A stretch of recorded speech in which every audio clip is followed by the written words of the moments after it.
सांसारिक सुखों में रहते हुए मोक्ष प्राप्ति का एक सफल साधन, गुरु सियात सिद्ध योग।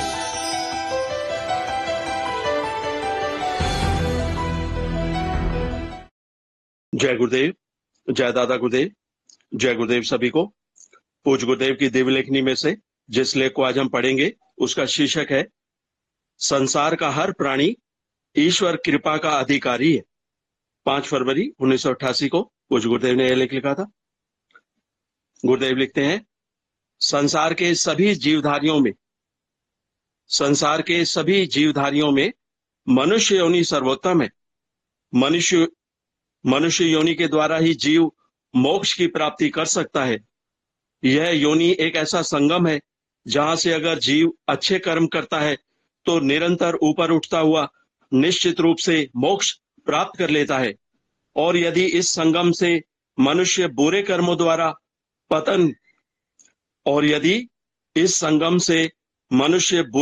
द्वारा पतन की ओर बढ़ना प्रारंभ कर देता है तो फिर उसे 84 लाख योनियों के भोग के बाद फिर मनुष्य योनि मिलती है। इस प्रकार जीव मनुष्य योनि को अगर व्यर्थ में बिता देता है तो समझो कि उसके कर्म फल बहुत बुरे हैं। कर्मों की गति गहन है, ईश्वर के सिवाय इसको समझने की क्षमता किसी में नहीं है। कर्मों की गति गहन है, ईश्वर के सिवाय इसको समझने की क्षमता किसी में नहीं है। कलयुग में मोक्ष प्राप्ति के 2 आसान रास्ते हैं। पहला, ईश्वर के नाम का निरंतर जप करना, और दूसरा, दान। इस युग का मानव प्रदर्शन और प्रचार करके अपने आप को सच्चा अध्यात्मवादी समझ रहा है, जबकि यह रास्ता प्रदर्शन का है ही नहीं। ईश्वर के नाम की हमारे संतों ने बहुत महिमा गाई है। इस युग में नाम में भारी चमत्कार है। संत कबीरदास जी ने इसकी महिमा करते हुए कहा है, नाम अमल उतरे ना भाई, और अमल छिन छिन चढ़ी उतरे, नाम अमल दिन बड़े सवाई। संत सदगुरु नानक देव जी महाराज ने भी इन्हीं शब्दों में नाम की महिमा गाई। भांग धतूरा नान का उतर जाए प्रभात, नाम खुमारी नान का चढ़ी रहे दिन रात। गोस्वामी तुलसीदास जी ने भी कहा है, कलयुग केवल नाम आधारा, सुमर सुमर नर उतरे ही पारा। इस युग का मानव उपर्युक्त नाम खुमारी और नाम अमल की बात को केवल अतिशोक्ति की संज्ञा देकर अपने अल्प ज्ञान पर गौरवान्वित हो रहा है। हमारे धर्म में गुरु का स्थान बहुत ऊंचा माना गया है। गुरु की महिमा का वर्णन करना संभव नहीं है। यह लक्ष्य निम्न दोहे से स्पष्ट होता है, गुरु गोविंद दोनों खड़े, किसके लागू पांव, बलिहारी गुरुदेव की गोविंद दियो मिलाए। उपर्युक्त वाक्य से गुरु पद की गरिमा स्पष्ट झलकती है। मीराबाई ने भी इस संबंध में कहा है कि अगर मुझे गुरु और गोविंद दोनों में से एक को चुनने को कहा जाए तो मैं प्रथम गुरु को चुनूंगी, क्योंकि गुरु में गोविंद से मिलाने की शक्ति है।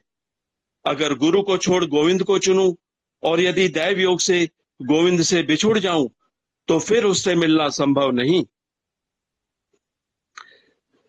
स्वामी विवेकानंद जी ने भी इस संदर्भ में कहा है कि आध्यात्मिक जगत में गुरु कृपा बिना चलना असंभव है, परंतु इस युग में सच्चा गुरु मिलना बहुत कठिन है।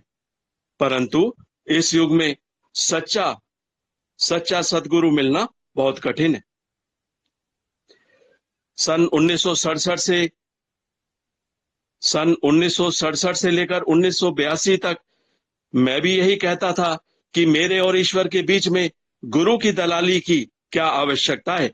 इन 15 सालों में मेरी तिजोरी आध्यात्मिक धन से ठूस ठूस कर भर चुकी थी, परंतु उसमें से एक पैसा भी निकालकर खर्च करने की स्थिति में नहीं था। 1983 में जो ही संत सदगुरुदेव श्री गंगाईनाथ जी महाराज की चरण रज माथे पर लगाने का सौभाग्य प्राप्त हुआ तो काया पलट गई गुरुदेव ने कृपा करके उस आध्यात्मिक धन से भरी तिजोरी की चाबी मुझे अनायास ही सौंप दी। मैं इस स्थिति से ऐसा चकाचौंध हो गया कि समझ ही नहीं पा रहा था कि इस अपार धन का कैसे सदुपयोग करूं। मैं अभी संभल ही नहीं पाया था कि 31 दिसंबर 1983 की क्रूर काल रात्रि ने उस महान आत्मा को भौतिक रूप से छीन लिया। इसके बाद करीब 2 साल अगस्त 1985 तक मैं अपनी सुध बुध खोए पागल की तरह से भटकता रहा। जय गुरुदेव। आज बस यहीं तक। इस दिव्य लेख का शेष भाग हम कल पढ़ेंगे। जय गुरुदेव, जय दादा गुरुदेव, जय गुरुदेव सभी को।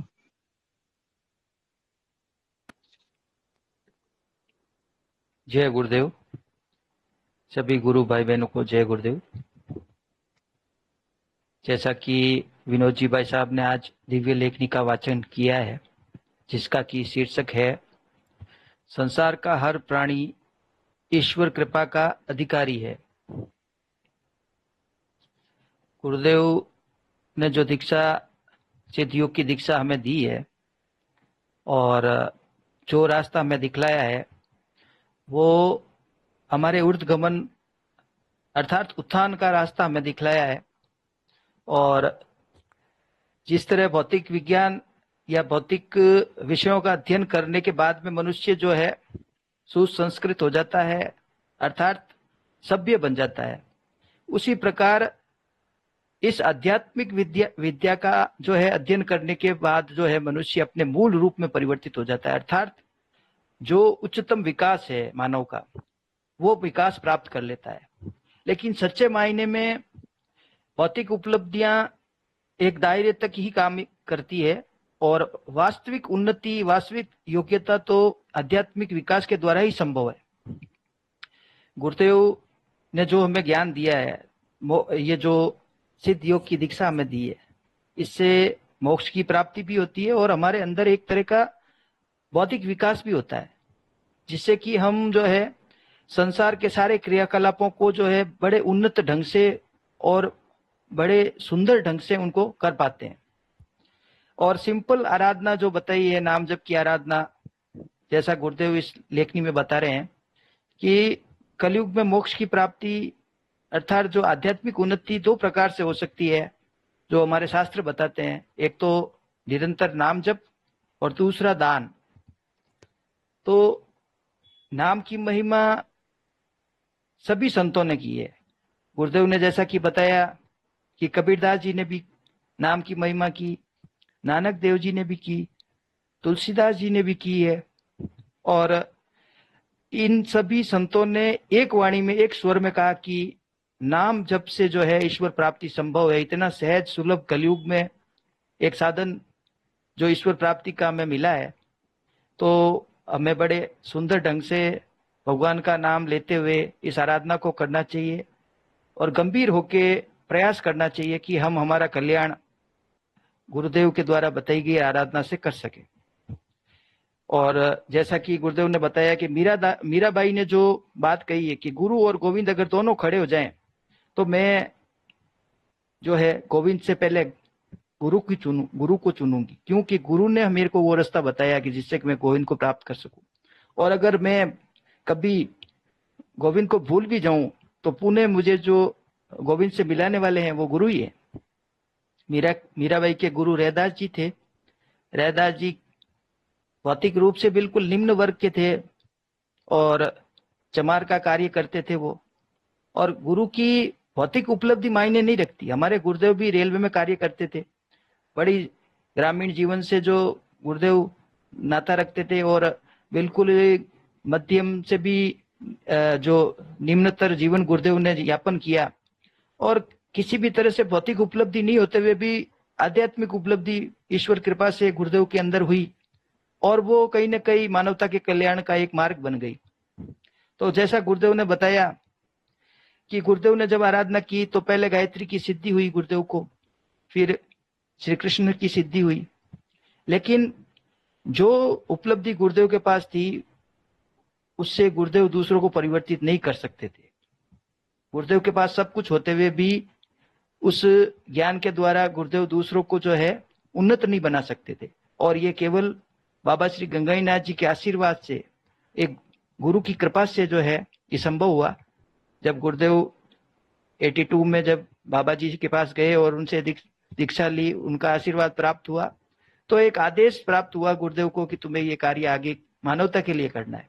पहले गुरुदेव जो है पात्रता देख के दीक्षा देते थे, क्योंकि ये ज्ञान जो है ये इतना सहज नहीं है जितना हमें मिल गया है। क्योंकि आप कितनी पुस्तकें पढ़ ले, कितना इतिहास उठा के देख ले, शिष्यों ने या जो साधकों ने जो है जन्म जन्मांतर तपस्या करके और गुरु को प्राप्त किया। सच्चे सतगुरु मिलना बड़ा ही कठिन है। और स्वामी विवेकानंद ने भी कहा है कि कलयुग में तो सच्चा गुरु मिलना बड़ा ही कठिन है, बड़ा ही दुर्लभ है। तो आज हमारे सामने एक ये अवसर है कि हम इस आराधना के द्वारा हमारा कल्याण कर सकते हैं और समय का फायदा उठाते हुए मनुष्य जीवन जो हमें मिला है, इसमें जो गुरु की कृपा हम पर हुई है, तो उसका हम सबको भरपूर लाभ उठाना चाहिए। आज के लिए बस इतना ही, जो कुछ पड़ा गुरुदेव के चरणों में समर्पित। जय गुरुदेव। जय गुरुदेव सर। बिल्कुल आप जो कह रहे हैं ये तो मतलब कई साधकों ने, बल्कि मैंने भी इसको सुना है कि जब हम लोगों ने दीक्षा ली थी उस समय से पहले, कुछ समय पहले तक गुरुदेव रूम में जो भी लोग आते थे, 10-12 लोग जैसे दीक्षा लेने आए, तो उनमें से कुछ लोगों को कहते थे तुम रुक जाओ, बाकी लोगों को फिर बाहर भेज देते थे और उन सेलेक्टेड लोगों को ही वो दीक्षा देते थे गुरुदेव। बाद में फिर गुरुदेव ने दीक्षा का दायरा बढ़ा दिया और ओपनली हर व्यक्ति को दीक्षा देने लगे। और एक समय तो आप देखें ऐसा आ गया कि गुरुदेव ने मंत्र को ही फ्री कर दिया, बिल्कुल अंतरिक्ष में ही छोड़ दिया उसको, कि आप कभी भी, आप पहले जो सिर्फ गुरुवार कोई होता था, अब आप कभी भी उसको गुरुदेव का मंत्र ऑनलाइन सीडी से, ये यूट्यूब से सुनाकर किसी भी व्यक्ति को कभी भी दीक्षित कर सकते हैं, क्योंकि गुरुदेव की आवाज में ही हो सकती है। तो गुरुदेव की आवाज से दीक्षा दी जा सकती है। और सिर दीजिए सदगुरु मिले तो भी सस्ता जान, तो हमने तो कुछ दिया भी नहीं है।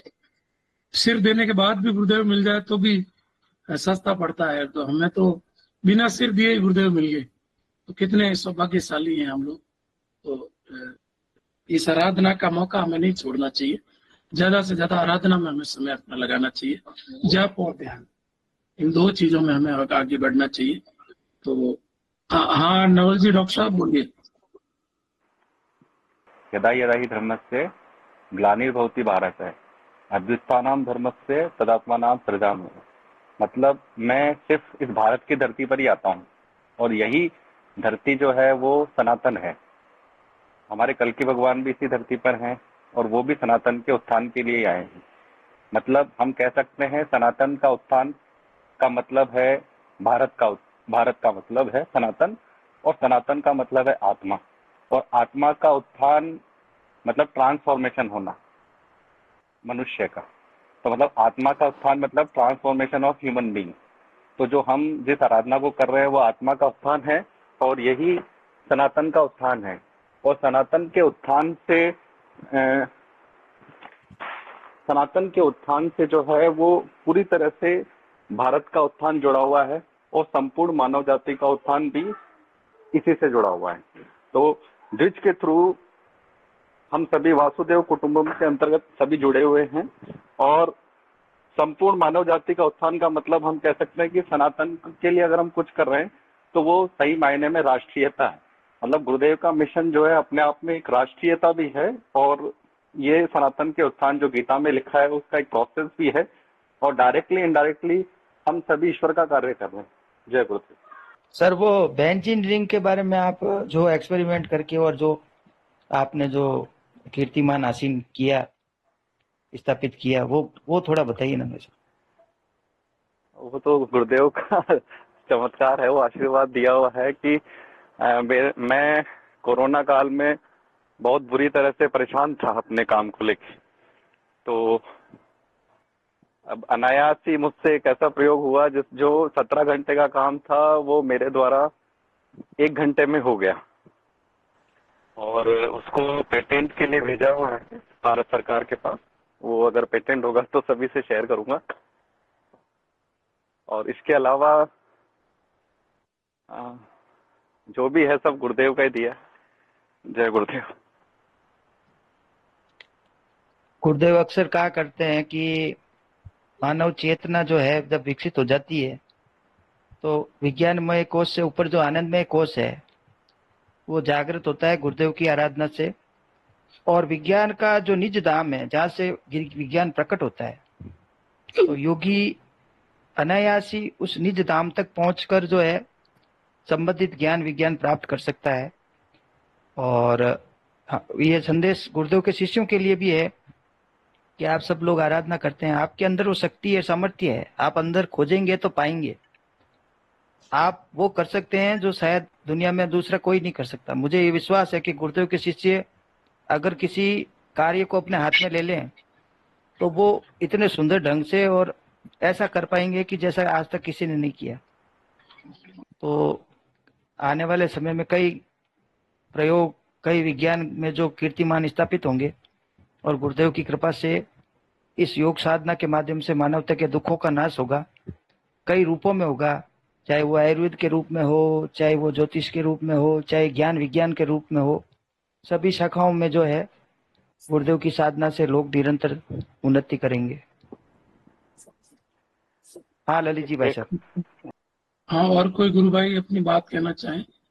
गुरु भाई, गुरु बहन, कोई भी अपना। हाँ नवल जी सर। हाँ, एक बात और कहनी थी। गीता में 10वें अध्याय में एक जो सूत्र है, एक वो पढ़ा था मैंने, वो थोड़ा शेयर करने का मन कर रहा था। उसमें अर्जुन ने मतलब ये मुझे भी बहुत बार फीलिंग आती है, आप सभी गुरु भाइयों को भी आती होगी, कि जब भी गुरुदेव की चर्चा चलती है, गुरुदेव की बात होती है या गुरुदेव से रिलेटेड कोई बात होती है, तो उसको बहुत ज्यादा सुनने का मन करता है कि हम सुनते ही रहें, समय चलता रहे और ये बातें चलती रहे और हम सब आनंद में बैठे रहें, सब सुनते रहें। तो ये मेरे साथ तो बहुत ज्यादा होता है। तो इसको एक्चुअली गीता में भी लिखा है, इसको शब्द अमृत कहा है। गीता में अर्जुन ने कहा कि वासुदेव, मुझे आपके बारे में बहुत, आपके गुणगान को सुनने का बहुत मन करता है। इस शब्द अमृत को मुझे बार बार सुनाओ और बहुत बताओ। तो भगवान अपना फिर ऐश्वर्य बताते हैं अर्जुन को। तो ये आप सब भी समय निकाल के देखिएगा। मैंने ऐसा अनुभव किया है और ऐसा मुझे फील होता है कि गुरुदेव की जब भी चर्चा चलती है तो मुझे बहुत आनंद आता है। जय गुरुदेव। तो ये रियल में वास्तव में इतना आनंददायक होता है कि हमें कंट्रोल करना पड़ता है। मतलब इस सेशन को अगर हम 2 घंटे कर दें 7 से 9 तो भी लोग जुड़े रहेंगे और वो करते रहेंगे। पर इससे क्या होगा कि एक रेगुलर जो व्यवस्था है, कई गृहिणियां खाना भी बनाती हैं और कई जो परिवार के लोग हैं जो अपने अपने कामों में घर के परिवार के काम करते हैं, फिर वो सारे काम छोड़ के और सेशन से लगे रहेंगे, यहीं पे बैठ जाएंगे। तो एक अव्यवस्था सी होगी और विरोधाभास भी होगा, शिकायतें भी होगी, पतियों की शिकायतें होगी, पत्नियों की होगी। और हमारे दर्शन में ये है कि सबको लेके चलना है और सबकी व्यवस्थाओं का ध्यान रखना है। इसलिए शाम का समय निश्चित है, 8 बजे होते ही हम लोग कैलाश जी भाई साहब को जो है ड्यूटी है ये भाई साहब की कि वो हमें सबको याद दिलाते हैं, अरे भाई टाइम हो गया। तो हम भी एकदम कई बार भावधारा में बोलते जाते हैं, पता ही नहीं चलता है। भजन गायन के लिए कोई गुरु बहन आना चाहे, गुरु भाई गुरु बहन, तो अपना हैंड रेज करें। हाँ बबीता जी गुरु बहन। जय श्री गुरुवीर गुरु भाई। मेरा पे की कृपा से सभी काम में हो रहा है। मेरा पे की कृपा से सभी काम में हो रहा है। करते हो तुम तो गुरुवर, मेरा नाम हो रहा है। करते तो गुरुवर मेरा नाम हो रहा है, मेरा आपकी कृपा से सभी काम हो रहा है। पतिवार के बिना ही मेरी नाव चल रही है, पतिवार के बिना ही मेरी नाव चल रही है। हैरान हूँ मैं खुद भी, मंजिल मिल रही है। हैरान हूँ मैं खुद भी, मंजिल भी मिल रही है। करता नहीं मैं कुछ भी, सब काम हो रहा है।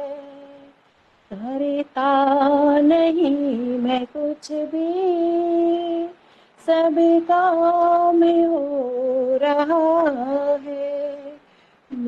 मेरा आपकी कृपा से सब काम हो रहा है। तुम साथ हो जो मेरे, किस बात की कमी है। तुम साथ हो जो मेरे, किस चीज की कमी है। किसी और चीज के अब दरकार भी नहीं है। किसी और चीज के अब दरकार भी नहीं है। तेरे साथ से गुलाम अब गुलफाम हो रहा है। करते हो तुम तो गुरुवर मेरा नाम हो रहा है। करते हो तुम तो गुरुवर मेरा नाम हो रहा है। मैं तो नहीं हूँ काबिल,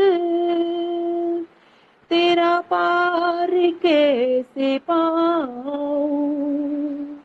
मैं तो नहीं हूँ काबिल, तेरा पार कैसे पाऊं। टूटी हुई वाणी से गुनगान कैसे गाऊं। टूटी हुई वाणी से गुनगान कैसे गाऊं। तेरी प्रेरणा से ही सब ये कमाल हो रहा है। तेरी प्रेरणा से ही सब ये कमाल हो रहा है। करते हो तुम तो गुरुवर मेरा नाम हो रहा है। करते हो तुम तो गुरुवर मेरा नाम हो रहा है। जय श्री गुरुदेव, जय श्री दादा गुरुदेव सभी को। जय श्री जय गुरुदेव। कैलाश जी बहुत भाई सुंदर, बहुत सुंदर। गुरु भगवान की दिव्य चेतना सभी में सिद्ध हो, जगत व्यापी हो, जगत के कल्याण के लिए हो, बोलो दसम अवतार कल्कि भगवान की। शिव अवतारी बाबा गंगाई नाथ जी की। राधा स्वरूपा गुरु माँ जी की। ABS के जोधपुर धाम की। पलाना धाम की। जामसर धाम की। काजलवास धाम की। भारत माता की।